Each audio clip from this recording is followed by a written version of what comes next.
So the esophagus and the stomach are really important in the process of digestion. The esophagus, obviously, because it carries food or the bolus to the stomach from the oral cavity. And then the stomach is going to continue this process of mechanical and chemical digestion. So in this lecture, we're going to start off by looking at the surface anatomy, the position of the esophagus and the stomach. We'll then look at the esophagus and stomach individually, looking at the blood supply and the anatomy of the esophagus within the abdomen. And then we're going to move on to the stomach and look at its structure, talk a little bit about gastric ulcers, how they're formed, and also look at the blood and nerve supply of the stomach. So if we start off with just some nice key facts about the esophagus. Well, the esophagus is a hollow, it's a muscular tube. It's about 25 centimetres long, but obviously this can vary from person to person, and it has a diameter of about 2 centimetres. It's a muscular tube and it carries out peristalsis, and that means this contraction of the muscle fibres allows the food to pass down from the pharynx in your throat to the stomach. To do that, it has to pass through the thorax, and it runs posterior to both the trachea and the heart. So in your neck, most anteriorly, you can feel the trachea, and immediately posterior to that, you have the esophagus, and then it runs directly posterior to the heart. It then opens up into the stomach, which is really this muscular expansion of the gastrointestinal tract. And if you remember from surface anatomy, it's located within the epigastrium and umbilical regions. It can sometimes extend across into the left hypochondrium. And it stores the ingested food, the primary function of it. It also mechanically churns the ingested food into smaller fragments that increase the surface area, allowing for gastric juices to carry out the chemical digestion. And ultimately, it converts this ingested bolus of food into a semi-liquid, which is known as chyme. And this is then expelled into the rest of the gastrointestinal tract, initially the duodenum, part of the small intestines. As we'll see, the stomach can be divided into numerous regions, and we'll look at these in more detail: the cardia, the fundus, the body, and the pylorus. So here, if we look at the surface anatomy for the esophagus and the stomach, we can see we've got our clavicles up here, and we've got our rib cage, we've got our ribs, and we've got the midline. And the esophagus pretty much runs down that midline towards the stomach. And to do that, it has to penetrate the diaphragm, which we'll see in a moment. And then here we can see the stomach tucked under some of those ribs on the left-hand side, this kind of J-shaped muscular sac, which will then be continuous with the duodenum over in this direction. We can see that if we superimpose these kind of cartoons of these images, of these organs, onto the person's torso. We've got the liver here, which is shielding some of the stomach. We can see we've got the esophagus that runs down into the stomach, which we can see here. Then the stomach is going to pass the food into the C-shaped duodenum, which is the first initial part of the small intestines. So we can see the general layout, the general position of the esophagus and the stomach in these pictures here. Let's start with the oral cavity. I know this is about the esophagus and the stomach, but let's start with the oral cavity. We've got the oral cavity here. We can see the tongue. So food is coming in this direction, where the teeth are going to be chewing, going to be breaking down this food into ever smaller portions. And we can see now, within the oral cavity, this process of cutting and chewing, this mechanical digestion has started. This mixes with saliva, allowing the chemical digestion to start as well. And then during the process of swallowing, this food is passed into the pharynx, which we can see here. Remember I said the trachea is anterior, so here we've got our neck, and we can see the trachea is anteriorly, and directly behind the trachea we see the esophagus, which is running down in this direction. So the food is converted to this bolus, which is swallowed into the esophagus via the pharynx. It's then going to descend through the thorax and pierces the diaphragm. And for food to pass down through the esophagus, the muscular walls of the esophagus contract, and peristalsis carries that food inferiorly. So here we've got another view of the esophagus, its position within the thorax, and we can see anteriorly that it's impossible to see the esophagus with the stomach in position. And here I've highlighted in this anterior view the position of where the esophagus would be. If we look at the posterior view, then we can see the diaphragm here. We can see the outline of the posterior aspect of the heart here, sitting on the diaphragm. And we can see this large blood vessel here, that is our aorta. And we can see running inferiorly down, we have our esophagus. It's running directly behind the posterior surface of the heart. And then it's going to enter into the abdomen by passing through the diaphragm. And it passes through the diaphragm, as we'll come to see, at the level of the 10th thoracic vertebra. We can see that here. If we just briefly look at the blood supply to the esophagus, this really comes from esophageal branches directly from the aorta. The aorta is running alongside the esophagus in the thorax, and small branches come away from the aorta to supply the esophagus, which we can see here. The esophagus then pierces through the diaphragm at what I said was the 10th thoracic vertebral level, and then it quickly joins into the stomach at the esophagocardiac junction, and this occurs at about the 11th thoracic vertebral level. So we can see the esophagus within the thorax, penetrating the diaphragm, enter the abdomen to then be continuous with the stomach. So here we can see that in more detail. We can see we have the diaphragm here. We've got a slightly elevated diaphragm. The right dome is slightly elevated on the right because of the liver. And we can see that going through the diaphragm, we have three important apertures. We have one for the inferior vena cava, the so-called caval opening, that occurs at the level of T8. We then have the aorta that passes through the diaphragm. We've got the thoracic aorta passing through the diagram. On this inferior view, we can see it here, aorta passing through. This occurs at T12, level of the 12th thoracic vertebra. Here's our caval opening occurring at T10, at T8, the 8th thoracic vertebral level. And then we can see we've got our esophageal hiatus, which enables the esophagus to pass through. And that occurs at T10, the level of the 10th thoracic vertebra. So inferior vena cava T8, esophagus T12, aorta at T. So the inferior vena cava at T8, the esophagus at T10, and the aorta at T12. So let's move on now to the stomach. The stomach is specialized for this mechanical and chemical digestion. So it's a muscular sac that churns and contracts and squashes and, like I say, churns this ingested bolus of food. It also carries out significant chemical digestion, the release of pepsinogen, which is an enzyme which is converted into pepsin, helps to break down along with other gastric juices. And it converts this bolus of food into a semi-liquid, which is known as chyme.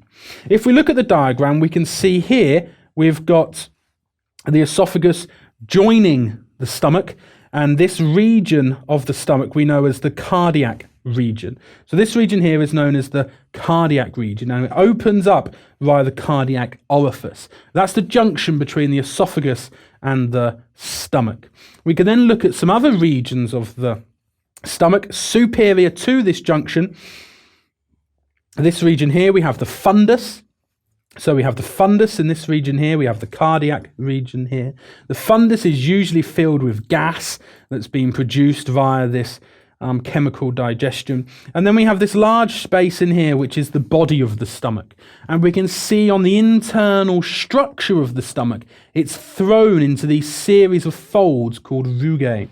And that helps to increase the ability of the stomach to distend, alter in size. We've got these elevations. We can also see in this region here, we have what's known as the pylorus. And this is a narrowing of the body of the stomach that leads it towards the duodenum. And importantly, in this region, we have what's known as the pyloric sphincter. A really important sphincter that regulates the passage of chyme through this space into the duodenum, and that's the pyloric sphincter. When the pressure within the stomach becomes so high, then food passes through, this chyme passes through this sphincter, enabling it to carry on through the gastrointestinal tract and for it to be digested. We can also recognize a few other landmarks or boundaries, external features of the stomach. We have this nice long curvature around here. That's called the greater curvature, and we'll appreciate a series of blood vessels that run along here later on. And we can also see that here we have the lesser curvature, and that's an important landmark as it has a peritoneal attachment with the liver. We can see we have other structures like the cardiac notch, this junction between the fundus and the esophagus, and we can see where the lesser curvature tapers down towards the pylorus. We have the angular incisure, so we can see that down here. On this side of the screen, we can actually see this muscular bag and all its smooth muscle fibers arranged either longitudinally or arranged kind of circular that surround the muscle. And these muscles contracting enable that mechanical digestion to occur. So we can see the various layers of muscles that are surrounding the stomach. If we look at the internal surface of the stomach, so here we can see a section through the stomach. We've got the outer surface of the stomach here, and we've got the internal surface here. We can see in this thickness of the stomach, we can see the various muscle layers. We can see the circular and the longitudinal muscle layers we can see here. And we can also see the mucosa, this most inner lining of the stomach. And that's really important, this inner surface, this mucosa. It's important because it contains what are known as gastric pits. Gastric pits that communicate with some gastric glands. And deep within these gastric glands, we can just make out some gastric glands down in here, down at the very bottom of these pits. We can see these individual pits that open up onto the surface of the stomach. There's two types of cells. This isn't a physiology course, so we're not going into too much detail here. But briefly, these two different types of cells, these parietal and these chief cells, are important in that chemical digestion. The parietal cells secrete hydrochloric acid. Secretes hydrochloric acid as protons, as hydrogen ions, and as chlorine ions into the lumen of the stomach. And this reduces the pH to around about 1 or 2. The importance of this is it kills microorganisms, it denatures proteins, and it helps to break down plant cell walls. It also, importantly, this acidic environment activates pepsin. Pepsin is released by this second group of cells called chief cells, and these secrete pepsinogen. Pepsinogen is inactive. Pepsinogen is inactive, and it requires the acidic pH created by the parietal cells to become active. So the acidic lumen converts pepsinogen to pepsin, and it is the pepsin that breaks down proteins. So without this acidic lumen created by the parietal cells, proteins in the ingested bolus wouldn't be able to be digested.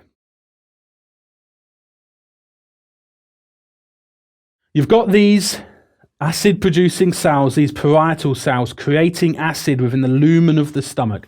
The problem is that the acid could burn away, could destroy the mucosal lining of the stomach. And in the diagram, we can see what is a gastric ulcer, an ulcer within the walls of the stomach. So there is a balance. There is a balance to be had between the acid in the lumen and the amount of mucus that is produced. To protect the lining of the stomach, a carpet of alkaline mucus is secreted by the epithelial layer of the stomach. So that produces mucus that lines the internal surface. So the acidic lumen cannot destroy, damage the internal surface. So there's a balance, which is depicted here.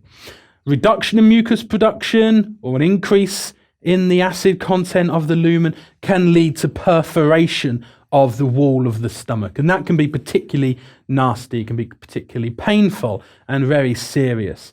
Perforation, The contents of the stomach can leak into the peritoneal cavity, leading to peritonitis, an infection. Hemorrhaging, if the perforation was to damage blood vessels, could lead to blood in your stools or vomiting out blood if you were to be sick. Bleed into the gastrointestinal tract and it's excreted is how we get it in our stools. Or if the ulcer repairs and you have some scarring, this can cause a blockage. And if the food can't progress down the gastrointestinal tract, then that can lead to a build-up of food within the stomach and you can have projectile vomiting. So although it's really important that we have this acid production in the lumen, it's also important we have this alkaline mucus and we have this balance to prevent the wall of the stomach from being damaged. Let's return to the more of the gross anatomy, the position of the stomach. And here we can see really nicely how the stomach is positioned in situ, how it's actually positioned if you were to open up one's abdomen and view it. The liver here has been lifted up slightly, but like I mentioned before, we can see the lesser curvature of the stomach here. We can see the greater curvature of the stomach here. Up here we've got the fundus, we've got the body, we've got the pylorus, and we've got the pyloric sphincter over here. Remember me saying that the lesser curvature was connected to the liver? Well, here we've got an important membrane that's connecting the stomach to the liver. We'll come across this in later lectures. It's really important. It's the lesser omentum, specifically the hepatogastric ligament of the lesser omentum. We'll come to that later on. So on this side of the screen, we can also see the relations of other organs to the stomach.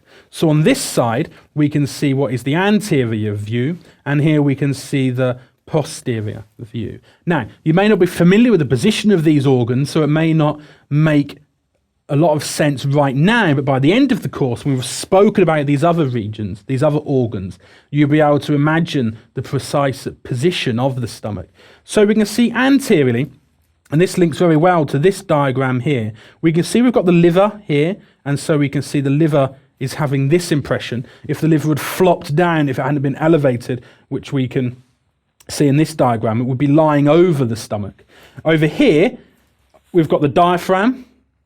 So on this anterior surface of the stomach, we've got the diaphragm, which is coming down, covering this region here. So if you immediately open up the abdomen in this region, you find the stomach. And then down at the bottom, you just have other parts of the anterior abdominal wall where the diaphragm is finished. Importantly though, what does the stomach sit on? What's known as the stomach bed? What lies immediately posterior to the stomach? So for this, we've flopped the liver. We've flopped the stomach over, and posteriorly we can see we have relations to the spleen. So the stomach would be coming in this kind of position here. So immediately behind the stomach, we have the spleen, we have the kidney, we have the pancreas. We can also see in this region down here, we have the transverse mesocolon. We'll look at the transverse mesocolon in more detail later on. So we can see the position and the relations of the stomach to the other abdominal organs. In order for the stomach to work, it needs to have oxygen to make the cells work so they can respire, create energy so they can carry out their function.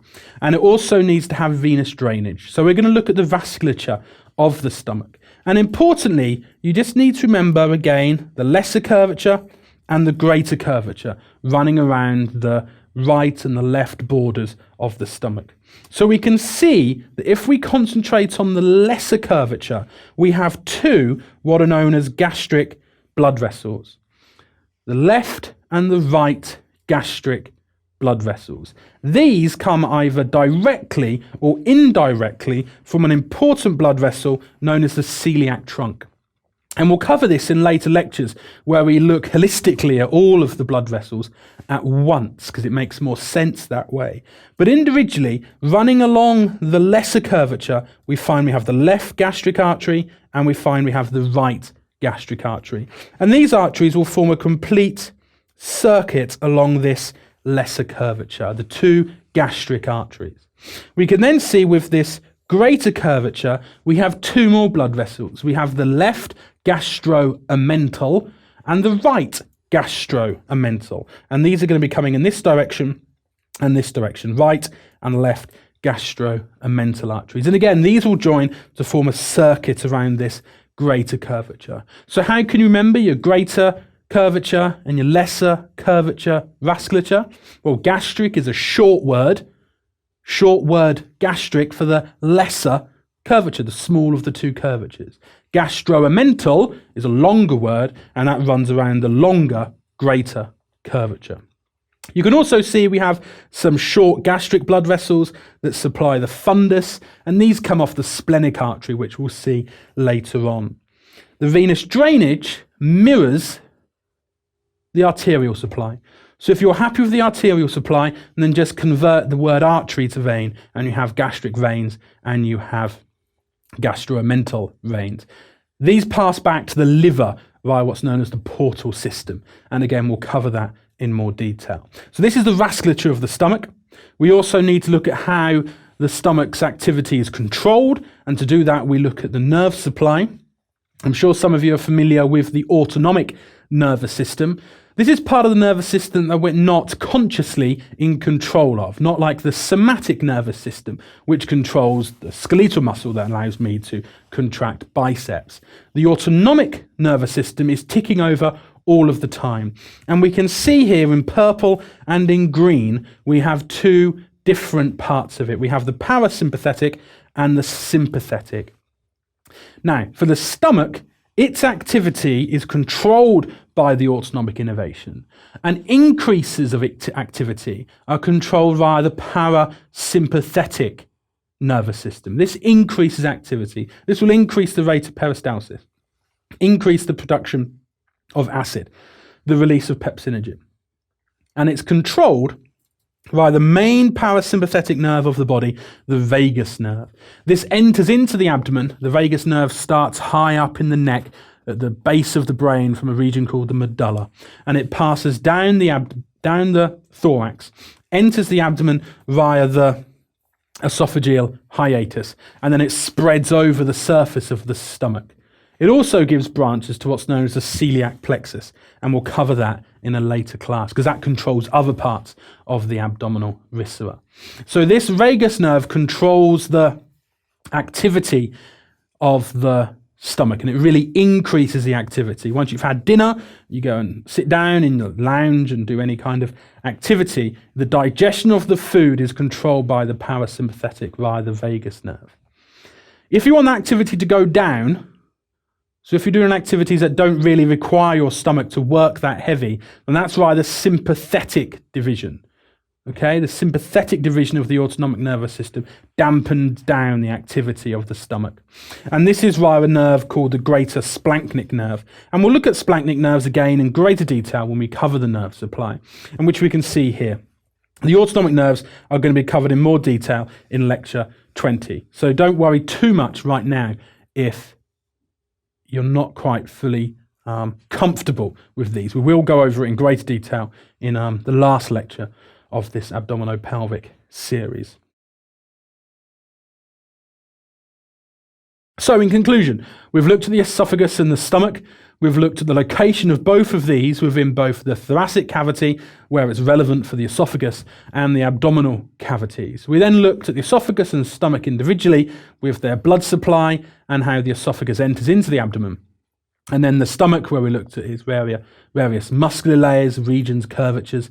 We looked at gastric ulcers, and then towards the end, we looked at the vasculature and nervous control of the stomach.